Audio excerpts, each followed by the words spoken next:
Detective Sarah Martinez never imagined that a routine investigation would lead her to one of the most closely guarded secrets in entertainment history.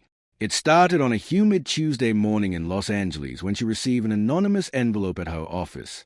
Inside was a single photograph of a hillside estate and a handwritten note that read, "The King of Pop never rested where they said he did." Sarah had been with the lab for 15 years, specializing in cold cases and historical mysteries. She'd seen countless conspiracy theories cross her desk, most of them leading nowhere. But something about this particular message felt different. The photograph showed an angle of Forest Lawn Memorial Park that wasn't available to the public, suggesting the sender had intimate knowledge of the grounds. More unsettling was the date stamp on the back, June 26, 2009, the day after Michael Jackson's death was announced to the world. She began her investigation quietly, knowing that anything involving Michael Jackson would attract media attention she didn't need. Her first stop was the Los Angeles County Coroner's Office, where she met with Dr. Raymond Chen, a forensic pathologist who had worked peripheral to the Jackson case. Dr. Chen was initially reluctant to speak, but Sarah's reputation for discretion convinced him to share what he knew.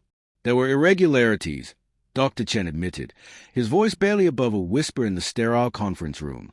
Nothing that made it into the official reports, but things that kept me awake at night. The timeline of events, certain signatures on documents, the chain of custody for the body.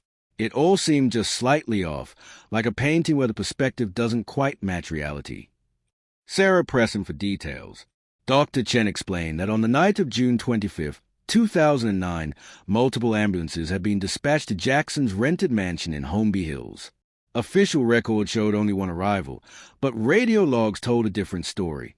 There had been confusion, conflicting reports, and a gap of nearly 40 minutes that was never adequately explained.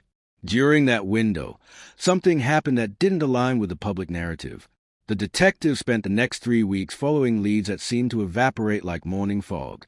She interviewed former security guards, estate managers, and employees of Forest Lawn who had worked during the summer of 2009.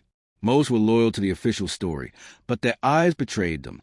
They knew something, or at least suspected something, but fear or loyalty kept their lips sealed. Her breakthrough came from an unexpected source. Margaret Holloway, an elderly woman who had worked as a night custodian at Forest Lawn for 30 years, called Sarah's office one evening. Margaret's voice trembled as she spoke, revealing that she had witnessed something strange on the night of Jackson's supposed burial. She'd seen a convoy of black vehicles arrive at an entrance normally closed after sunset. The vehicles bypassed security protocols and headed toward the Great Mausoleum, but they didn't stay long. Within 20 minutes, they departed, and Margaret noticed they were driving differently, lighter, as if their cargo had been removed. "I kept quiet because I needed my job," Margaret confessed during their meeting at a small diner far from the cemetery. "But I'm 74 now, and I don't want to die carrying someone else's secret." Whatever happened that night wasn't what they told the world. The memorial service was beautiful, yes, but I don't believe Michael Jackson is in that tomb. I've cleaned that mausoleum for years since then, and something about it feels empty, like a stage set after the actors have gone home. Sarah obtained Margaret's work schedules, cross-referencing them with security footage requests. Most of the footage from that period had been permanently archived or destroyed per the cemetery's standard protocols, but she managed to retrieve partial recordings from a backup server. The grainy images showed exactly what Margaret described: vehicles arriving, brief activity, then departure. But the footage had been edited. Timestamps jumped forward, and entire segments were missing. The detective realized she was dealing with something far more complex than a simple conspiracy theory. This involved coordination, resources, and the cooperation of multiple institutions. Someone with considerable power had orchestrated an elaborate deception, and they had done it so skillfully that the world had accepted their version of events without question. The question that haunted Sarah as she compiled her findings was simple but profound. If Michael Jackson wasn't buried at Forest Lawn, where was he? And more troubling still, why would anyone go to such extraordinary lengths to conceal the truth about his final resting place? As she sat in her apartment that night, surrounded by documents and photographs, Sarah understood that she'd crossed the threshold. This investigation would change everything, not just for her career, but for millions of people around the world who had mourned the King of Pop. The truth whatever it turned out to be, would shatter carefully constructed narratives and force everyone to reconsider what they thought they knew about that tragic day in June. She picked up her phone and dialed her captain's number. There was no turning back now. Captain Robert Thornton listened to Sarah's findings with a skeptical expression of a man who'd heard too many wild theories over his 30-year career. But as she laid out the evidence, photograph by photograph, testimony by testimony, his expression shifted from doubt to concern. He authorized her to continue the investigation, but with strict conditions: no media contact, no official department resources beyond her salary, and absolute discretion. If this investigation exploded prematurely, it could embarrass the department and trigger legal nightmares. Sarah's next step took her to Nevada, to a small town called Pahrump, 60 miles west of Las Vegas. Her anonymous informant had sent a second envelope, this time containing property record for a ranch purchased by a shell corporation 3 weeks before Jackson's death. The corporation's ownership was buried under layers of legal entities, but Sarah's contact at the county recorder's office helped her trace it back to a trust managed by a law firm that had represented Jackson's estate. The ranch sat on 200 acres of desert scrubland, isolated and surrounded by mountains. As Sarah drove down the long dirt road leading to the property, she noticed immediately that it was far from abandoned. Solar panels dotted the hillside, and a modern irrigation system kept patches of vegetation alive despite the harsh climate. Someone was maintaining this place, and doing so with significant investment.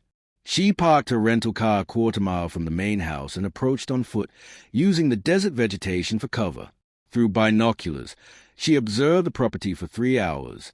No one came or went, but the house showed signs of recent activity: tire tracks in the driveway, curtains drawn against the afternoon sun, and a generator humming somewhere on the property. This wasn't a forgotten piece of real estate. This was being actively used. That evening, back at her motel, Sarah received a phone call that made her blood run cold. The voice was digitally altered, neither male nor female, and spoke with calm authority. "Detective Martinez, you're looking in interesting places. Before you go further, you should understand what you're really investigating. Meet me tomorrow at sunrise, at the coordinates I'm texting you now. Come alone. What you learn will change your understanding of everything." Sarah knew she should report this to her captain, bring backup, follow protocol. But something in that voice, perhaps its lack of threat, made her decide to take the risk. The coordinates led to a hiking trail in Red Rock Canyon, a popular tourist destination, but deserted in the early morning hours. She arrived at dawn, her service weapon holstered but accessible, her phone recording everything. The figure that emerged from behind a rock formation was dressed in hiking gear, face obscured by sunglasses and a wide-brimmed hat. They maintained a careful distance, professional and cautious. "I worked security for Mr. Jackson for 7 years. The figure began, their natural voice deep and weary. "I was there the day he died, and I was part of what happened after. What I'm about to tell you is a truth, but it's a truth that serves a greater purpose." According to this source, who identified himself only as Marcus, Michael Jackson's final months had been plagued by more than just a physical toll of preparing for his comeback concerts. He'd received credible death threats from multiple sources, obsessed fans who couldn't accept his aging, business partners who stood to profit more from his death than his continued life, and even more disturbing, individuals who claimed he'd witnessed something he shouldn't have during his travels and associations with powerful people. Jackson had become paranoid, Marcus explained, but not without reason. He'd hired additional private security beyond what his official team provided, and he'd made contingency plans for his children's protection should anything happen to him. One of those plans involved a deception so elaborate that only a handful of people knew the complete truth. The man who died that day was Michael Jackson, Marcus said firmly, preempting Sarah's obvious question. But what happened to his body afterward? That's where the official story diverges from reality. Mr. Jackson left specific instructions in a private will, separate from his public estate documents. He wanted his final resting place kept secret, protected from the circus that would inevitably follow his death. He'd seen what happened to Elvis, to Marilyn Monroe, how their graves became tourist attractions, how people couldn't let them rest in peace.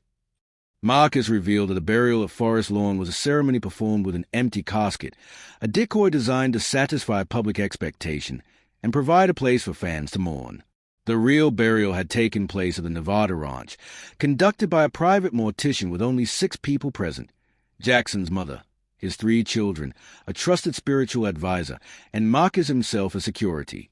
"We built a mausoleum underground," Marcus continued, his voice heavy with the weight of years of secrecy. "It's climate-controlled, beautiful, filled with his favorite things. His children can visit privately, without paparazzi, without the world watching their grief.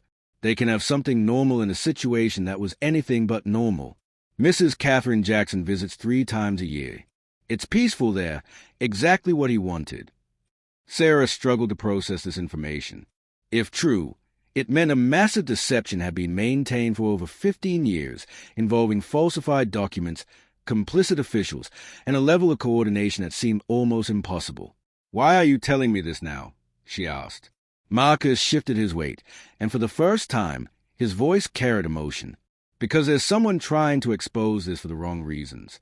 Someone who wants to turn Mr. Jackson's final resting place into a spectacle to profit from revealing its location. You're a detective, and you're going to find the truth eventually. I'd rather guide you to the right truth than let someone else twist it into something ugly. What I need from you is a promise that you'll protect the sanctity of what we created. Mr. Jackson deserves his peace." The sun had fully risen over the red rocks, casting long shadows across the desert floor. Sarah looked at this man who'd carried such an enormous secret for so long and understood the burden he'd borne. But she also knew that truth, once uncovered, couldn't be selectively applied. She couldn't promise to keep the secret forever, but she could promise to approach it with the respect it deserved. Sarah spent 2 weeks verifying Marcus's claims before she dared approach the Nevada ranch again. She pulled utility records, cross-referenced the Shell Corporation's financial transactions, and interviewed a mortician in Boulder City who'd retired shortly after Jackson's death with enough money to live comfortably for the rest of his life. Each thread of evidence supported Marcus's story, but seeing was believing, and she needed to see. Marcus arranged for her visit on a moonless night. He met her at a gas station 20 miles from the ranch, where she transferred to his vehicle, leaving her phone and any tracking devices behind as he'd requested. The drive was silent except for the crunch of gravel under tires and the distant howl of coyotes. When they arrived, the ranch house looked ordinary, a modest 2-story structure that could belong to any Nevada landowner. "Before we go inside," Marcus said, his hand on her arm, "you need to understand what you're about to see. This isn't just a grave. It's a work of art, a final gift from a mother to her son, from children to their father. Whatever you do with this information afterward, remember that you're standing on sacred ground." They entered through the main house, passing through a kitchen and living room that looked surprisingly lived in. "The caretaker stays here," Marcus explained. "Someone's here around the clock, maintaining everything, ensuring security. Mr. Jackson's family compensates them well for their loyalty and silence."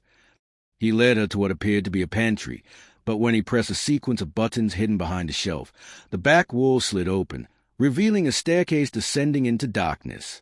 The descent seemed to take forever. Sarah counted 97 steps before they reached the landing, then another 63 before the stairs ended at a heavy steel door. Marcus entered a code on a biometric panel, and the door swung open with a whisper of hydraulics. What lay beyond took Sarah's breath away.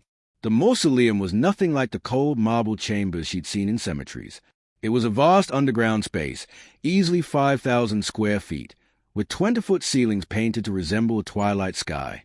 The walls were covered in hand-painted murals depicting scenes from Jackson's life, his childhood home in Gary, Indiana, the stage where the Jackson 5 performed, Neverland Ranch in its glory days, and images of his children playing in gardens that seemed to exist in some perfect, timeless place. The center of the room held an elevated platform of white marble, and upon it rested a sarcophagus unlike anything Sarah had ever seen. It was crafted from crystal and gold, with intricate engravings that caught the soft light from hidden fixtures above. The craftsmanship was extraordinary, clearly the work of master artisans who'd been commissioned for this singular purpose. Around the sarcophagus, the family had created a living memorial. Glass cases displayed Jackson's iconic costumes: the red leather jacket from Thriller, the white glove, the fedora, and military jackets from his tours. But these weren't museum pieces gathering dust. They were lovingly maintained, regularly cleaned, treated as precious relics of a life fully lived. One case contained handwritten letters from his children, their childish scrawls aged now but preserved behind protective glass. Another held photographs spanning decades, capturing private moments the public had never seen. Michael laughing at a birthday party, Michael teaching Prince to ride a bike, Michael and Paris playing piano together. The most striking feature was a wall dedicated to his humanitarian work. Plaques listed the charities he'd supported, the hospitals he'd visited, the children he'd helped. Numbers told a story the tabloids had rarely emphasized. $400 million donated during his lifetime, 39 charities supported, millions of lives touched by his generosity. This wasn't the controversial figure the media had obsessed over. This was a man who'd use his extraordinary gifts to make the world gentler, kinder, more hopeful. His mother designed most of this, Marcus said softly. She spent 2 years working with artists, architects, and designers. She wanted a place that captured his soul, not just his fame. Paris contributed some of the paintings. She's quite talented, inherited her father's artistic vision. Prince chose the photographs. Blanket selected the music. As if on cue, soft music began playing from invisible speakers. It wasn't Jackson's hit song, but something gentler, a piano piece Sarah didn't recognize. He composed that, Marcus explained. Never released it, just played it for himself and his children. They wanted him to have it here, something that was only his, never commodified or sold to the world. Sarah walked slowly around the space, taking in every detail. She noticed fresh flowers beside the sarcophagus, white roses, and lilies that couldn't have been more than a day old. A small table held personal items that were clearly rotated regularly, a book of poetry, reading glasses, a stuffed animal that looked well-loved and frequently handled by small hands. They come separately, usually, Marcus said, following her gaze. Paris visits most often, usually late at night when she can drive out from Los Angeles without being followed. Prince brings his own children now. Blanket comes with Catherine, still very close to his grandmother. They sit, they talk to him, they cry, they laugh remembering stories.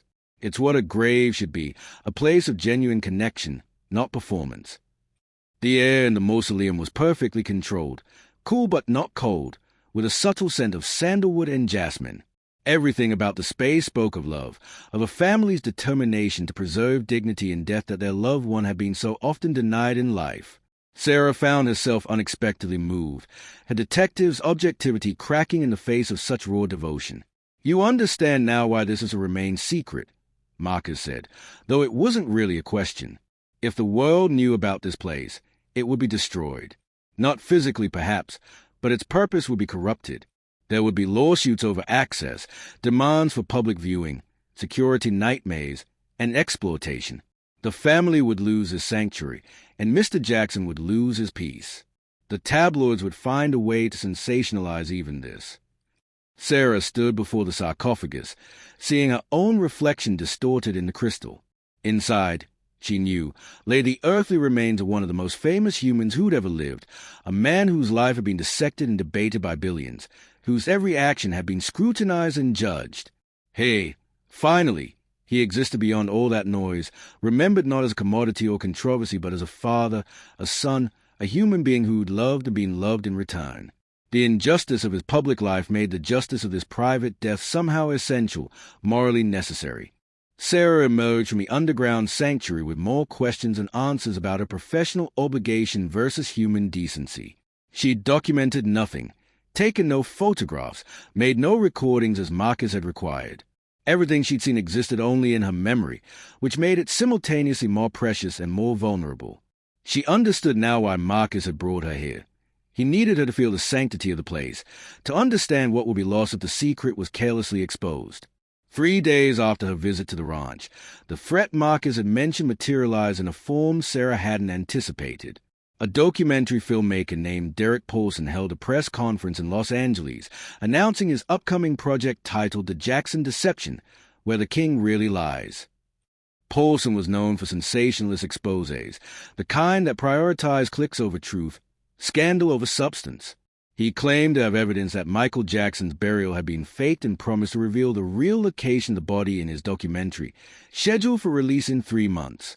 Sarah watched the press conference with growing dread. Paulson displayed what he claimed were leaked documents, blurred just enough to prevent immediate verification, but clear enough to generate excitement. He had testimony from anonymous sources, satellite imagery of the Nevada ranch, and financial records linking the Shell Corporation to Jackson's estate.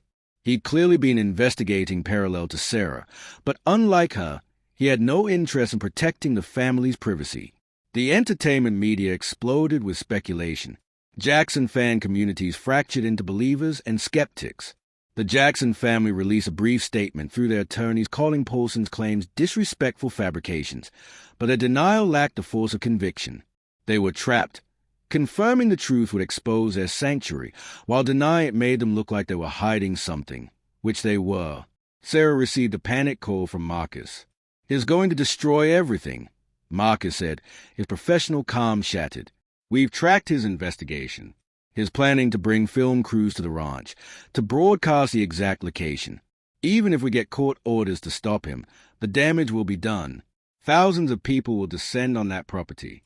We can't defend against that kind of exposure." The detective knew she had to act, but the path forward wasn't clear. She could go public herself, frame the narrative in a way that emphasized the family's right to privacy, but that would still reveal the location.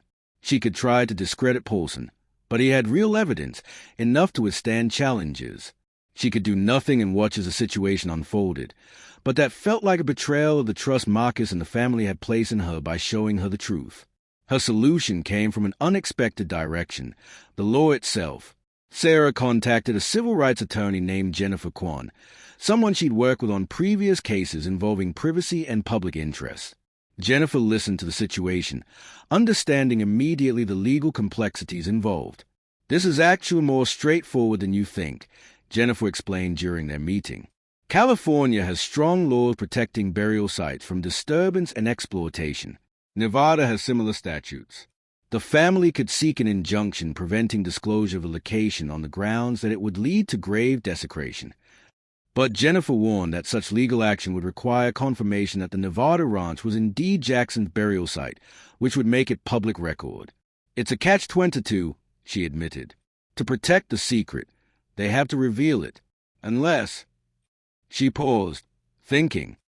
Unless we can get Paulson on other grounds. If he obtained his information through illegal means, if he's planning to trespass, if his documentary constitutes harassment of the family, we might be able to stop him without confirming the location. Sarah began investigating Paulson's methods. She discovered he'd hired a private investigator who'd bribed a former employee of the law firm managing the trust. That former employee had stolen documents before being terminated, documents that were privileged attorney-client communications.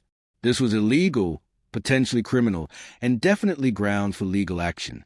Working with Jennifer, Sarah compiled evidence of Paulson's misconduct and presented it to the district attorney's office. They were interested, seeing an opportunity to crack down on increasingly aggressive paparazzi tactics, but they needed more to justify a criminal investigation. Sarah provided them with sworn statements from the former law firm employee, who'd kept records of the bribery, frightened now that the scheme was going public. The dominoes began falling quickly. The district attorney's office launched an investigation into Paulson's documentary, issuing subpoenas for his sources and methods. Paulson's lawyers advised him to halt production pending the investigation's outcome. The network planning to air his documentary pulled back, unwilling to risk association with potentially illegal journalism. But Paulson wasn't finished. Desperate and facing financial ruin if his documentary failed, he made a reckless decision. He organized what he called a pilgrimage to the Nevada ranch, advertising it on social media and inviting Jackson fans to join him in discovering the truth. The event was scheduled for Saturday morning, and despite warnings from authorities, hundreds of people confirmed their attendance. Sarah realized the situation had escalated beyond her control. She contacted Catherine Jackson through Marcus, explaining everything: the investigation, Paulson's planned invasion, and the legal efforts to stop him. Catherine, now in her 90s but still sharp and decisive, made a choice that surprised everyone. "Let Detective Martinez bring the media herself," Catherine said. "But we'll control the narrative. We'll invite a few selected journalists, give them a controlled visit, and explain everything on our terms. Better to reveal it with dignity than have it exposed through chaos." The family's attorney reached out to 3 respected journalists known for balanced, thoughtful reporting. They agreed to strict conditions. They could visit the ranch, see the mausoleum, and hear the family's story, but they would not disclose the exact location, and they would emphasize the human right to private mourning over sensationalism. In exchange, they get an exclusive story that would dominate news cycles worldwide. The night before the scheduled visits, Sarah received one final call from Marcus. His voice carried exhaustion, but also a kind of relief. "Win or lose, at least we tried to do this right," he said. "Mr. Jackson deserved that much. His children deserve that much. Thank you for treating this with the respect it deserved. Not many people would have." The morning of the revelation arrived with clear Nevada skies, the desert sun already promising brutal heat by noon. Sarah stood outside the ranch house, watching as 3 journalists arrived in separate vehicles, each accompanied by a single camera operator. No crowds, no circus, just professional documentarians prepared to handle the story with appropriate gravity. Katherine Jackson emerged from the house, supported by Prince Michael Jackson, now a man in his late 20s with his father's quiet dignity. Paris arrived separately, her artistic spirit evident in her vintage dress and confident bearing. Blanket, who now went by Bye Guy, stood slightly apart, the most private of the 3 siblings, clearly uncomfortable with the attention but determined to support his family. "Thank you for coming," Katherine began, her voice strong despite her age. "For 15 years, we protected my son's final resting place. We did this not because we're ashamed or hiding something wrong, but because Michael deserved what he never had in life: peace, privacy, and dignity. Today, we're going to show you where he rests, and we're going to ask you to help us protect that peace going forward." The journalists were led through the house and down the long staircase. Sarah watched their faces as they descended, seeing their skepticism transform into wonder as they reached the underground sanctuary. The camera operators captured everything: the painted murals, the crystal sarcophagus, the personal effects surrounding it. But more importantly, they captured Paris's tears as she stood beside her father's resting place, Prince's hand on his grandmother's shoulder, Bye Guy's quiet strength as he spoke about memories of his father. Paris spoke first to the journalist, her voice thick with emotion but determined. "People think they knew my father because they saw him perform, because they bought his albums or watched his videos. But they didn't know him. They didn't know the man who made us pancakes on Sunday mornings, who did our homework with us, who taught us to see the wonder in everything. This place, this is for that man. This is for our father, not for the world's Michael Jackson." Prince explained the decision to create the deception. Our father lived his entire life in public. Every triumph, every mistake, every private moment was captured and sold. When he died, we knew what would happen. Forest Lawn would become a zoo, with tourists taking selfies at his grave, with conspiracy theorists claiming it was fake or that he was still alive. He couldn't rest in peace there, so our grandmother made sure he could rest in peace here. The journalists were given 2 hours in the mausoleum. They interviewed Katherine about the design process, filmed the charitable work wall, documented the personal touches that transformed the space from a tomb into a testament of love. One journalist, a veteran entertainment reporter named Maria Santos, was visibly moved. "I've covered celebrity deaths for 30 years, she said on camera, "but I've never seen anything like this. This isn't about fame or legacy. This is about a family protecting their right to grieve privately, something we denied them by turning Michael Jackson into public property." Above ground, Sarah watched as Derek Paulson's pilgrimage arrived at the county road leading to the ranch. Sheriff's deputies had set up checkpoints a mile away, preventing vehicles from reaching the property. Paulson stood before his dwindling crowd, fewer than 50 people having actually made the journey, and faced the reality that his story had been taken from him. The legitimate journalists had gotten access he'd been denied, and their narrative of family love and private mourning was far more compelling than his conspiracy theories. Over the following week, the 3 authorized documentaries aired on major networks and streaming platforms. The response was overwhelming and, surprisingly, largely supportive. Fans around the world expressed understanding and respect for the family's decision. Forest Lawn Memorial Park issued a statement acknowledging that the public memorial that would remain as a place for fans to pay respects, but that Jackson's physical remains had always been elsewhere. The revelation actually reduced, rather than increased, intrusion into the family's privacy as the mystery was solved and the reasoning understood. Legal scholars debated the ethics and legality of the 15-year deception. Some argued it constituted fraud, that death certificates and burial permits had been falsified. Others countered that the family had broken no laws that harmed anyone, that their actions fell within their rights to privacy and religious freedom. District attorneys in both California and Nevada ultimately declined to prosecute, determining that no public interest would be served by charging an elderly mother and her grandchildren with protecting their loved one's grave. Derek Paulson attempted to salvage his documentary, reframing it as an investigation into how the deception was maintained, but the project died quietly when his funding dried up. The bribery scandal followed him, and his reputation never recovered. The former law firm employee who'd stolen documents was charged with theft and bribery, receiving probation and community service.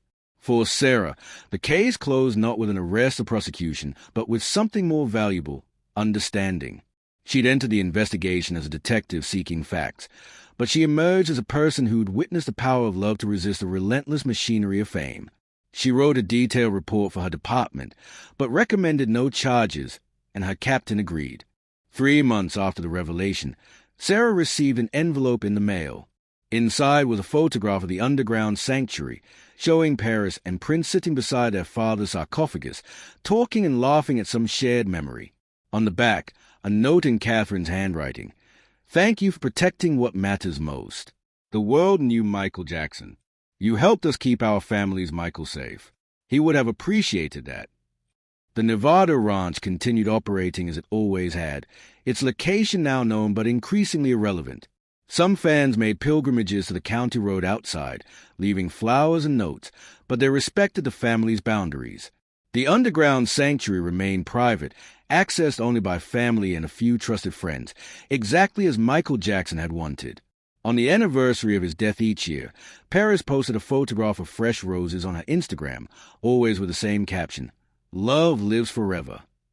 Her followers understood now where those roses were placed, and that understanding somehow made their own mourning more meaningful.